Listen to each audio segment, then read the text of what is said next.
তো বন্ধুরা, কেমন আছেন সবাই? দেখুন, আমার দুটো মেয়ের খেলনা বানিয়েছি আমি।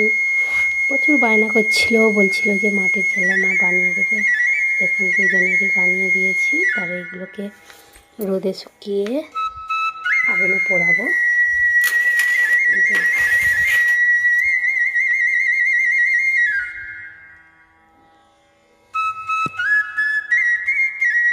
দুজনেরই বানিয়ে দিয়েছি।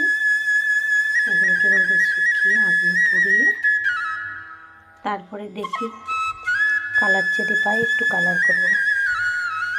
বন্ধুরা, শুকনো হবার পর এরকম কালার হয়ে গেছে। এবার এগুলোকে আমি পুড়িয়ে নেব। বড়টার খেলনা বাটি এখানে, এই যে এবার এগুলো আমি পুড়িয়ে নেব। বন্ধুরা, মাটির খেলনাগুলো পুড়াবো বলে আগুন জ্বালাচ্ছি, আগুন করছি।